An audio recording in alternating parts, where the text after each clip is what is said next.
April 15, 1945, the small German village of Merkers sits in uneasy silence, deep underground, in a cold, damp potassium mine. American soldiers gather at a sealed vault, the air filled with the scent of earth, oil, and something unspoken, with a slow groan, the steel door creaks open. Inside, their flashlights catch something blinding, mountains of gold bars, bags overflowing with currency from across Europe, and in the shadows, priceless art stacked like forgotten relics. This was the Merkers Mine treasure, a discovery beyond imagination. But as the soldiers soon learned, it was only a fraction of what was missing. If this was just the beginning, then where was the rest of the fortune? And who had hidden it so well that it would vanish for decades? As the war neared its end, chaos reigned across Germany. Allied forces closed in from every direction, and high-ranking officials grew desperate. They knew the end was coming, but they were determined their power and their fortune would not fall. With it, gold, currency, jewels, even art masterpieces were moved in secret convoy trucks, trains, and armored vehicles heading deep into the mountains. Their destination, the so-called Alpine fortress. This wasn't random greed. It was a plan, a blueprint for a comeback known as the Fourth Reich. But where did all that stolen treasure go? One rumor pointed to a remote lake in Austria, a place where truth and legend would blur together for the next half-century. Lake Toplitz, Austria, a deep, dark alpine lake surrounded by mist and silence.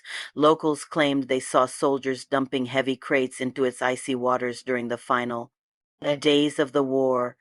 For years, treasure hunters whispered theories: were those crates filled with gold, secret documents, or the counterfeit money from Operation Bernhard, the Nazi plan to flood Britain with fake currency? Many divers tried to uncover the truth. Some found nothing but rotting logs and tangled debris. Others never resurfaced. It seemed the legend was just that, a myth.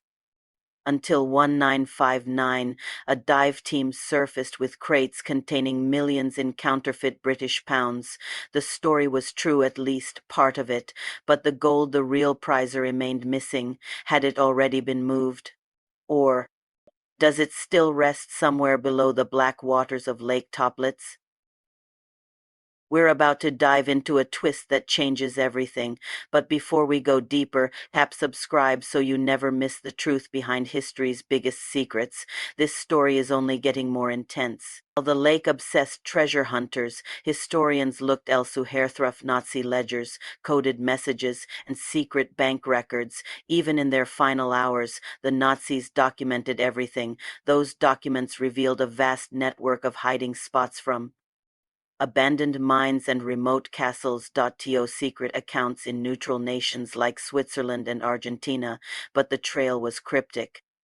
Written in codenames and half-erased notes, piecing it together was like trying to solve a puzzle where half the pieces were missing. Among the most mysterious figures was SS officer Ernst Kaltenbrunner, believed to have personally overseen the concealment of immense wealth in the Austrian Alps. He was captured after the war, but whatever he knew, he took it with him. Treasure hunters still whisper about Kaltenbrunner's gold, hidden somewhere beneath the snow-covered peaks. Many have searched, few have found anything, but every now and then a clue surfaces, a map fragment, a strange marking, a rumor that reignites the chase. And each time, the world asks the same question: could the lost gold of the Third Reich still be out there? Before we uncover the next clue, pause for just a second. If you're hooked on mysteries like this, hit subscribe right now. Every week we reveal hidden history that most people never hear about. Don't miss what comes next. Experts say yes. While caches like the one at Merkers were recovered, a significant portion remains unaccounted for. Some may have been quietly spent by fleeing officials, some might have been found by locals who never reported it, and some may still loom untouched, sealed in forgotten tunnels or resting beneath silent lakes. Today, new technology like ground-penetrating radar gives fresh hope to those searching. Declassified files continue to reveal hidden leads. The hunt isn't over, it's only entered a new chapter because this isn't just a story about treasure. It's about justice, memory, uncovering what history tried to bury. Every recovered gold bar, every returned painting is a victory over a dark past that refuses to stay hidden. The story began in 1945 with a vault beneath the earth handed. Still hasn't ended.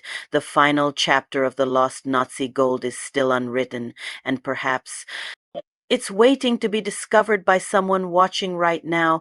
If you enjoyed uncovering this mystery, don't forget to like, share, and subscribe for more incredible true stories that shaped our world. This is Nation Building Narratives, where history's secrets come to light.